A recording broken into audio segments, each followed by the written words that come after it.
कभी किसी एक बड़े महापुरुष ने कहा था कि तुम अगर अपनी अच्छाइयों को जानते हो तो तुम महान हो, लेकिन अगर तुम अपनी कमियों को जानते हो तो तुम मुझसे भी ज्यादा महान हो।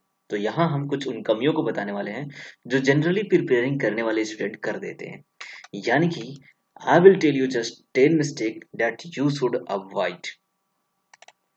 अगर आप इन किसी 10 मिस्टेक में से एक भी स्टेप अगर आप मिस्टेक करते हो तो आपके लिए एसएससी एग्जामिनेशन निकालना मुश्किल हो सकता है, क्योंकि ये 10 वैसे मिस्टेक हैं जो जनरली स्टूडेंट करते ही करते हैं।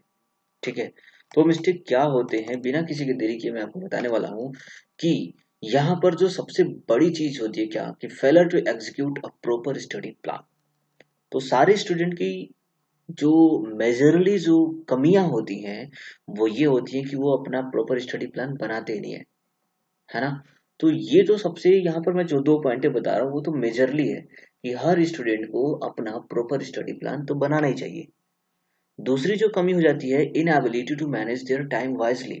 बिल्कुल, आप अपने टाइम को मैनेज नहीं करते हो, यानी कि आपको कब स्टडी करना है, कब कब आपको मतलब खाना खाना है, कब वॉकिंग करना है, घूमना है, जगना है, सोना है, हर चीज का एक प्लान होना चाहिए। अगर आप वो प्लान बना लेते हो तो आप अपने टाइम को मैनेज कर पाओगे। आपको कितने घंटे मैथ पढ़ना है, कितने घंटे साइंस पढ़नी है, कितने घंटे इंग्लिश पढ़ना है, कितने घंटे रीजनिंग पढ़ना है, हर एक चीज का एक अपना प्रॉपर टाइम होना चाहिए। और मैं आपको बता दूं कि अगर आपने ऐसा टाइम मैनेजमेंट सिस्टम बनाया नहीं है तो आप आज ही बना लो। और अगर आपको फिर भी प्रॉब्लम होती है मैनेजमेंट सिस्टम बनाने में तो मुझे कमेंट करो, मैं टाइम शेड्यूल बता सकता हूँ।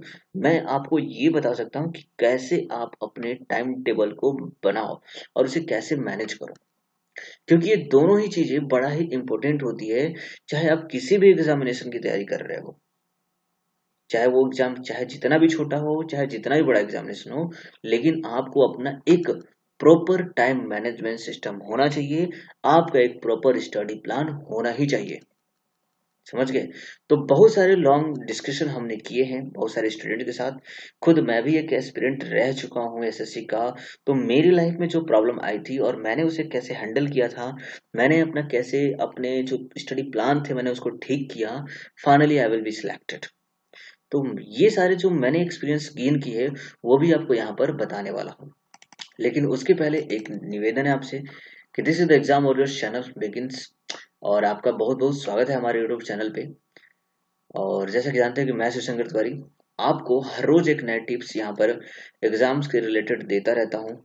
और साथ में मैं जीके का वीडियो भी अपलोड करता हूँ जिसमें आप जा करके यहाँ पर आई बटन में आपको जीके का डोज एक हर रोज मिल जाएगा, जिसमें आपको जीके से रिलेटेड काफी इंपॉर्टेंट स्टैटिक जीके आपको मिलेगा। आपके लिए एग्जामिनेशन में काफी फायदेमंद हो सकता है। ठीक है, तो ये वीडियो जो आपको मैं दिखाने जा रहा हूँ इसमें जो भाई मैं चीजें बताने जा रहा हूँ, अगर उससे लेकर के किसी भी तरह की क्वेरी हो तो आप मुझे कमेंट जरूर कर देना। चैनल पे नए हो तो सब्सक्राइब कर दो, लाइक तो पक्का ही कर देना, क्योंकि आपके लिए इससे जो अच्छी बात और कुछ नहीं हो सकती। चाहे वो जितने मोटिवेशनल वीडियो देख लो, इससे बड़ा मोटिवेशन और कुछ भी नहीं हो सकता भाई। ठीक है, और सब्सक्राइब तो कर दीजिएगा, क्योंकि जो भी नए अपडेट एसएससी से रिगार्डिंग आते हैं या फिर रेलवे से रिगार्डिंग आते हैं तो उनका अपडेट यहाँ पर आपको जरूर मिल जाता है। और साथ में अपने दोस्तों के साथ शेयर करना बिल्कुल नहीं भूलें।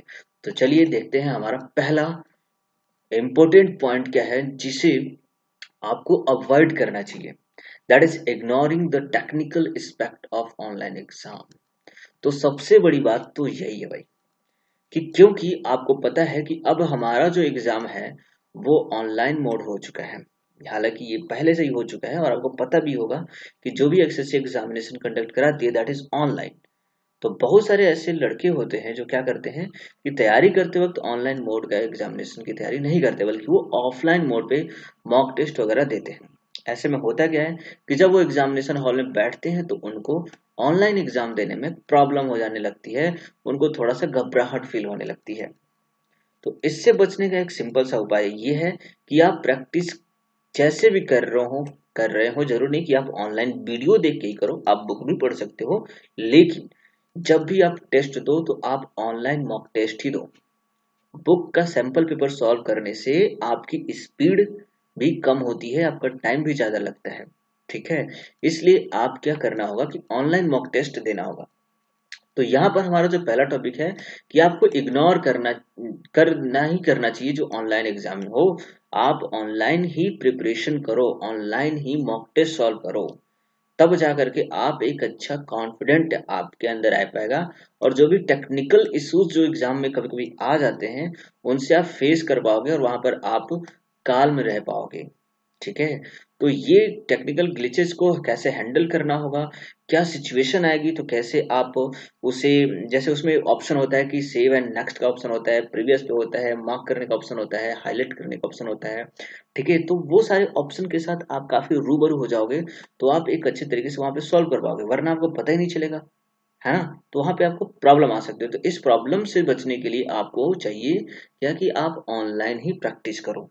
ओके, हमारा जो सेकंड सेकंड जो टॉपिक है दैट इज प्रैक्टिसिंग ऑफलाइन। हाँ, यही वाली वही बात है कि आपको सिर्फ ओनली ऑफलाइन प्रैक्टिस नहीं करना चाहिए, बिल्कुल। और ऐसा करने से देखो क्या होता है, पहली चीज तो ये हो जाएगा कि मैनेजमेंट टाइम जो है ना आपकी वो खराब हो जाएगी, यानी कि मैनेजमेंट ऑफ टाइम आपका बिगड़ जाएगा अगर आप ऑफलाइन तैयारी करते हो। उसके अलावा uses of extra rough seat आदत पड़ जाएगी, क्योंकि ऑनलाइन जब एग्जामिनेशन होता है तो आपके पास काफी लिमिटेड पेपर मिलते हैं, आपको लिमिटेड एक पेज मिल जाता है, उसी पे सॉल्व करना होता है। एक्स्ट्रा भी मिलता है लेकिन उसके लिए मांगना पड़ता है, तो टाइम वहां पर वेस्ट होता है आपका। तो इस बात को ध्यान में रखना है। This is transition time for one question to the another question. बिल्कुल, ऑनलाइन में होता है कि एक टाइम पर एक ही क्वेश्चन आपको दिखाई देता रहता है और उसको आप सॉल्व करते हो, लेकिन ऑफलाइन मोड में क्या होता है कि सारे क्वेश्चन आपके सामने दिखते दिखते रहते हैं। तो वहां पर क्वेश्चन के बीच का जो गैप है ना वो भी मैनेज करके आपको चलना होता है। तो यहाँ पर आपको सजेशन यही दिया जा रहा है कि आप ऑनलाइन प्रैक्टिस करो, ऑनलाइन ही मॉक टेस्ट सॉल्व करो, जो आपके लिए काफी बेनिफिशियल हो जाने वाला है। तीसरी चीज है जो आपको अवॉइड करना चाहिए that is preparing for multiple exams at the same time. ये गलती तो कभी नहीं करना। ये गलती के चक्कर में लोग क्या हो जाते हैं कि उनकी उम्र खत्म हो जाती है लेकिन वो डिसाइड ही नहीं कर पाते हैं कि उन्हें कौन से एग्जाम की तैयारी करनी है। बहुत सारे ऐसे लोग होते हैं जो एसएससी, बैंकिंग, यूपीएससी और अलग अलग एग्जामिनेशन दे रहे हैं। तो इसका क्या फायदा होगा? उन्हें कोई फायदा नहीं होगा, वो किसी भी एग्जामिनेशन में मतलब उसे क्वालिफाई नहीं कर पाएंगे। ऐसा इसलिए होता है क्योंकि हर एक एग्जामिनेशन का अपना डिफरेंट पैटर्न होता है, डिफरेंट क्राइटेरिया होता है, उसके अलग अलग पैटर्न्स होते हैं। तो हर एक पैटर्न को आप एक साथ नहीं कर सकते ना।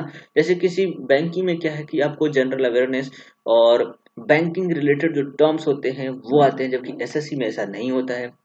बैंकिंग में इकोनॉमी से रिलेटेड क्वेश्चन आते हैं लेकिन एसएससी में नहीं आता है।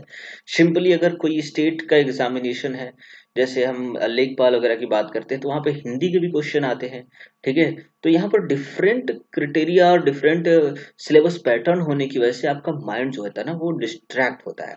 तो आपको बिल्कुल भी एक टाइम पर अलग अलग एग्जामिनेशन की तैयारी नहीं करनी चाहिए। हाँ, अगर कोई ऐसा एग्जामिनेशन है जिसका पैटर्न सेम है, जैसे एसएससी एंड रेलवे की बात करें, ठीक है, तो वहां पर क्या होता है कि सेम चीज है दोनों में लगभग। रेलवे में इंग्लिश नहीं आती है लेकिन मैथ, रीजनिंग और जीके की बात करें तो दोनों में लगभग लगभग सेम ही सेम है ना। तो यहाँ पर इन दोनों एग्जामिनेशन को साथ में ले सकते हो, लेकिन ऐसे एग्जामिनेशन कभी भी साथ में लेके ना चलो जिनका पैटर्न बिल्कुल ही डिफरेंट है।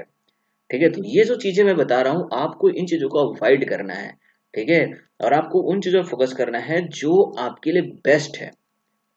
अगर आप अपनी कमियों को दूर कर दोगे तो आपके अंदर ऑटोमेटिकली एक अच्छाई आएगी और आप फोकस्ड हो जाओगे। तो इन सारी कमियों को दूर करके आपको फोकस्ड होना ही पड़ेगा। ठीक है, हमारा जो अगला पॉइंट है that is for preparing for preferring to multiple resource for study material. ठीक है, preparing for the study material, यहाँ पर आपको बहुत सारे मल्टीपल बुक्स की जरूरत नहीं होनी चाहिए, बिल्कुल। ऐसा करने से सिर्फ अपना टाइम वेस्ट कर सकते हैं आप, और कुछ नहीं। बहुत सारे ऐसे कैंडिडेट होते हैं जो बहुत सारी किताबें उठा के ले आते हैं, बहुत सारे ऑनलाइन प्लेटफॉर्म पे एक साथ स्टडी करते हैं। आज मैथ किसी और से सर से पढ़ लिया, कल किसी और सर से पढ़ रहे हैं, परसों किसी और प्लेटफॉर्म पे पढ़ रहे हैं। तो ऐसे में क्या होता है कि आप हर एक टीचर आपको एक ही क्वेश्चन को अलग अलग तरीके से समझा देता है, उसमें आप हो जाते हैं कंफ्यूज। इसलिए आपको बेस्ट वे क्या होता है कि कोई भी एक टीचर, क्योंकि हर टीचर आपको एक अच्छी नॉलेज दे सकता है, ठीक है, तभी वो टीचिंग करा रहा है वहां पे, है ना। तो किसी भी एक टीचर के साथ आप पढ़ाई कर सकते हो, आपको बहुत सारे जगहों पे इधर उधर भटकने की बिल्कुल भी जरूरत नहीं है। प्रैक्टिस के लिए भी आप एक ही बुक की प्रैक्टिस करो, उसे बार बार करो, मल्टीपल टाइम करो, तो बेस्ट है। ऐसा नहीं करना चाहिए कि आप क्या कर रहे हो कि मल्टीपल बुक्स को एक साथ पढ़ रहे हो, कोई फायदा नहीं है। मैथ की आपने 10 बुकें उठा ली हैं, 10 सॉल्व कर रहे हो, कोई मतलब नहीं है, क्योंकि हर बुक में एक ही चीज दी गई होती है, तो उससे आपको कोई फायदा होने वाला नहीं है। तो आपको चाहिए क्या कि एक बुक लो बढ़िया, कोई भी एक बुक ले लो जो रेपिटेटेड हो और उस बुक को बार बार सॉल्व करो। क्योंकि सबसे बेस्ट तो मेरे ख्याल से जो होता है वो प्रीवियस ईयर क्वेश्चंस के जो भी सेट्स आते हैं, जो बुक्स आती हैं प्रीवियस ईयर की, उन्हें आप सॉल्व करो, that is the best for you, है ना। तो यहाँ पर ये सारी चीजें जो आपको ध्यान में रखनी चाहिए, आपको मैं बता रहा हूँ कि अगर इन जितने भी मैंने 10 टॉपिक्स यहाँ पे बताने वाला हूँ, अभी 4 मैंने बता दिए, 6 और बचे हुए हैं, इन चीजों को आप एक बार ध्यान में रखो और आप अपने आप से पूछो कि क्या आप ऐसा करते हो। अगर आपके अंदर इनमें से एक भी कमी दिखती है तो अभी के अभी उसे चेंज कर दो, ठीक है। और फिर आप देखना कि आप कितना अच्छा प्रिपेयर्ड हो गए हो अपने एग्जाम के लिए, अगर इन चीजों को अवॉइड करते हो तो। हमारा फिफ्थ पॉइंट है टू मच और too low importance for individual section. बिल्कुल ऐसा आपको नहीं करना चाहिए कि आप किसी सेक्शन को इतना ज्यादा टाइम दे रहे हो और किसी सेक्शन को कम टाइम दे रहे हो। क्यों? क्योंकि आपको पता है ना कि सारे चाहे जितने भी हमारे 4 पार्ट्स में, मैथ आ रहा है, रीजनिंग आ रहा है, इंग्लिश आ रहा है, जीके आ रहा है, तो इन चारों में ही इक्वल वेटेज है, सबके लिए बराबर मार्क्स मिलने वाले हैं, सब 50 मार्क्स के ही हैं। तो क्यों आपको एक को ज्यादा टाइम और एक को कम टाइम दे रहे हो? एक वेटेज बना करके चलो। हालांकि किसी सब्जेक्ट में आप बहुत ज्यादा अच्छे हो सकते हैं, किसी सब्जेक्ट में आप कम अच्छे हो सकते हैं, तो जिसमें ज्यादा अच्छे हैं उसमें थोड़ा सा कम टाइम भी देंगे तो चलेगा। लेकिन आप किसी चीज को इतना ज्यादा इग्नोर या फिर किसी चीज को इतना ज्यादा टाइम देना ठीक नहीं होता है। आपको इक्वली सबको लेकर के चलना जरूरी है, क्योंकि आप एग्जाम क्वालिफाई करने के लिए सारे सब्जेक्ट में आपको बेटर नॉलेज होनी बहुत ही जरूरी है ना। क्योंकि कट ऑफ हाई जाता है और उस कट ऑफ के लिए आपको प्रिपेयर होना ही पड़ेगा। नेग्लेक्टिंग जनरल अवेयरनेस सेक्शन, भाई ये तो कमी है। बहुत सारे ऐसे कैंडिडेट होते हैं जनरल अवेयरनेस को बिल्कुल नेग्लेक्ट कर देते हैं, क्योंकि उनका मानना होता है पहली चीज कि वो बहुत ज्यादा वास्ट है, दूसरी चीज कि उन्हें लगता है कि जनरल क्वेश्चन नॉर्मल ही आते हैं तो हम उन्हें कर ही लेंगे। लेकिन क्या आपको पता है कि अगर आप इस पे फोकस नहीं कर रहे हो जनरल अवेयरनेस पे, तो आपके लिए बहुत ज्यादा हार्मफुल हो सकता है, क्योंकि उन्हें लगता है कि ये सिर्फ 50 मार्क्स का है। अगर मैं तीन बाकी के जो बचे इंग्लिश मैथ और रीजनिंग, इनमें 50 प्लस कर लूंगा तो 150 नंबर आ जाएगा, क्या ऐसा पॉसिबल है? बिल्कुल नहीं। आप देखो ना, अगर सब में 20-20 भी करते हो तो भी आपके लिए 160 आ जाएंगे, ठीक है। तो कम से कम आप क्या करो कि हर पेपर के लिए तैयारी करो, ठीक है। ये इंपॉर्टेंट होता है कि only the subject can fetch your maximum marks in the lesser interval of time, that is most important. जो जीके होता है वो आप विद इन 4 मिनट कर सकते हो 25 क्वेश्चन यहाँ पर, बिल्कुल 25 मिनट में, सॉरी 5 मिनट में, 4 से 5 मिनट में आप 25 क्वेश्चन जीके कर सकते हो। ऐसा आप किसी में भी नहीं कर सकते, ना रीजनिंग ना मैथ ना इंग्लिश, ठीक है। तो ये काफी इंपॉर्टेंट हो जाता है कि आप जीके को भी फोकस करो, जीके में ध्यान लगाओ भाई, बहुत इंपॉर्टेंट है। और इसमें आप 100% एक्यूरेसी के साथ भी कर सकते हो, बिल्कुल कर सकते हो, क्योंकि यहाँ पर आपको आया तो ठीक, नहीं आया तो कोई बात नहीं, आगे बढ़ो। Okay, the 7 number is the relying only on shortcut trick. भैया ये तो बड़ा प्रॉब्लम है लड़कों की आजकल, क्योंकि ज्यादातर लड़के क्या करते हैं, सिर्फ शॉर्टकट पे ही डिपेंड होते हैं। मैथ की शॉर्टकट पढ़ लिए, जीके की शॉर्टकट पढ़ लिए, मतलब कितना शॉर्टकट लर्न करोगे भाई। क्या होता है कि जब आप शॉर्टकट रिमेम्बर करते हो तो कभी कभी क्या होता है कि क्वेश्चन कुछ नए किस्म के आ जाते हैं, मॉडिफाइड क्वेश्चन आ जाते हैं, जिससे क्या होगा कि आप कंफ्यूज हो जाओगे, फिर आपका ट्रिक हो जाएगा गायब, है ना। तो ट्रिक लर्न करना है, लेकिन बेसिक कॉन्सेप्ट आपको पता होना चाहिए, क्योंकि जहां ट्रिक नहीं काम करेगा वहां तो बेसिक ही काम करेगा। और अगर आप बेसिक पता है तो आप खुद का ट्रिक बना सकते हो। तो जरूरी ये है कि आप बेसिक पर फोकस करो, ठीक है। आप ट्रिक के ऊपर ज्यादा ध्यान, मतलब सिर्फ ट्रिक के ऊपर रिलाई होना मतलब बहुत अच्छी बात नहीं होती है, ठीक है। तो आप ट्रिक को एक साइड में रखो और पहले बेसिक पढ़ो। अगर आप बेसिक चीजें अगर आपको आ गई हैं तो ट्रिक फिर आपको इजीली लर्न हो जाएगा, उनको अलग से लर्न करने की जरूरत भी नहीं पड़ेगी। हमारा अगला पॉइंट है that is not making short note. बिल्कुल, बहुत सारे कैंडिडेट होते हैं बस बुक उठाए, मार्क किया, पढ़ लिए, या फिर अगर आप लैपटॉप या मोबाइल में पढ़ रहे हो तो पीडीएफ, इतने सारे पीडीएफ आते रहे हैं हर प्लेटफॉर्म से, पीडीएफ डाउनलोड कर करके बस पीडीएफ पढ़ रहे हैं। देखो भाई, पीडीएफ पढ़ने से कोई फायदा नहीं होने वाला, है ना। आप उसे पढ़ लोगे लेकिन 2-4 दिन बाद भूल जाओगे। इसलिए जरूरी क्या है कि आप उन पीडीएफ से, उन वीडियोस से आप एक नोट्स तैयार करो, शॉर्ट नोट तैयार करो, जिसमें आप एक ही पेज में बहुत सारे इंफॉर्मेशन प्रोवाइड करो। ठीक है, ऐसा करने से क्या होगा कि आप एक बार में एक टॉपिक से रिलेटेड सारे जो भी इंपॉर्टेंट पॉइंट है आप उन्हें देख सकते हो। ठीक है, जैसे कि क्वांटिटी एप्टीट्यूड के जितने फार्मूलाज हैं उन्हें आप एक जगह रखो, जीके के जितने भी इंपॉर्टेंट स्टैटिक जीके होती हैं उनका एक लिस्ट तैयार करो। ठीक है, उन्हें आप एक जगह रखो। तो इससे क्या होगा कि आप एग्जाम के लास्ट टाइम में आप उन चीजों को इजीली रिवाइज कर पाओगे एक कम टाइम में। ठीक है, तो ये आपके काफी लिए बेनिफिशियल हो जाएगा। और नाइन्थ पॉइंट है that is getting attach to a particular question. हाँ, एग्जाम जब आप देने जाते हो तो कभी कभी होता है कि कुछ क्वेश्चन ऐसे हो जाते हैं जो सॉल्व नहीं हो पाते हैं, है ना। तो करते क्या है कि आप उसको सॉल्व करने के चक्कर में लग जाते हो और वहां पर आपका टाइम हो जाता है वेस्ट। ठीक है, तो आपको किसी क्वेश्चन को सॉल्व नहीं हो पा रहा तो आप उसे नेक्स्ट कर दो। ठीक है, तो जरूरी नहीं है कि आप कोई क्वेश्चन नहीं आ रहा तो आप उसको लगे हुए सॉल्व करने में, बिल्कुल नहीं। आप वो किसी भी पर्टिकुलर क्वेश्चन के साथ अटैच्ड नहीं हो जाना है, उसे आप नेक्स्ट करो। क्योंकि जरूरी क्या है, स्कोर करना, मैक्सिमम मार्क स्कोर करना जरूरी है, सारे क्वेश्चन सॉल्व करना जरूरी नहीं है। इसलिए जितना ज्यादा ज्यादा हो सके, जो आप एक पहली अटेम्प्ट में आप उसे जिन्हें कर सकते हो, जो आपको इजी लगता है, पहले आप उन्हें सॉल्व करो। फिर दूसरा टर्न में लो कि लेके आओ और उन्हें दूसरी बार में कर लेना। ठीक है, तो जब भी लेंदी क्वेश्चन लगने लगे तो उन्हें आप अवॉइड कर दिया करो और आगे बढ़ जाया करो। ये सबसे बेस्ट वे तरीका होता है किसी भी एग्जामिनेशन में एक अच्छा स्कोर करने का, है ना। और ये सारी चीजें मैं जो बता रहा हूँ ना, वो खुद मेरी एक्सपीरियंस है। और साथ में मैंने ऐसे बहुत सारे लोगों से बात किया जो एग्जाम में टॉप कर चुके हैं, है ना, जिन्होंने एक अच्छा स्कोर गेन किया हुआ है, जो क्वालिफाइड पर्सन है। तो ये चीजें आप अपने लाइफ में लेकर आओ, ये 10 बातें जो आपके लिए काफी फायदेमंद होने वाली हैं। हमारा 10वां और आखिरी पॉइंट है, but this is not the list, that is not giving enough importance to revision. बिल्कुल, that is the most important, last है but that is the most important, revision. चाहे आपने जितनी पढ़ाई की है, अगर आपने रिवीजन करना नहीं किया है तो आपकी सारी पढ़ाई बेकार है। क्योंकि उस टाइम पर जब आप पढ़े हुए चीजों को एग्जाम में जाते हो ना, तो वो अचानक से माइंड में नहीं आता है। उसके लिए होता है क्या कि जितनी ज्यादा आपकी रिवीजन होती है ना, उतना ही जल्दी आप चीजों को कैच कर पाते हो। ठीक है, लिखा गया कि an exam approach student get an enjoy an access and waste their time in studying new things. हाँ, नई चीजों को पढ़ने में टाइम वेस्ट रहता है। इसलिए जरूरी होता है कि not to pick any new topic just before the exam, only revise the topics which you have earlier studied well.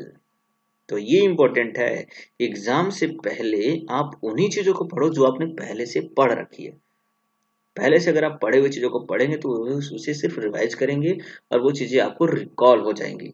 अगर आप नई चीजें पढ़ के जाओगे तो वो फिर आप फॉरगेट कर जाओगे और कोई फायदा नहीं होगा। तो ये चीजें हैं, यहाँ पर मैंने आपको 10 चीजें बताई जो आपको अपने एग्जाम में इन चीजों को अवॉइड करना चाहिए और इनसे कुछ चीजें सीखनी चाहिए जो आपको करनी चाहिए, है ना। तो मैंने दोनों ही चीजें आपको यहाँ पे बता दी हैं कि इन चीजों को अवॉइड करो, इनसे बचो और उसके बदले में आपको क्या करना चाहिए। ठीक है, तो ये 10 पॉइंट आपको कैसे लगे, क्या आपके अंदर इस तरह की क्वालिटी थी और आप उसे चेंज करना चाहते हैं, तो जरूर मुझे कमेंट करिएगा। हम आपका यहाँ पर वेट कर रहे हैं। तो आपका दिन शुभ रहे, best of luck for your examination. Thank you.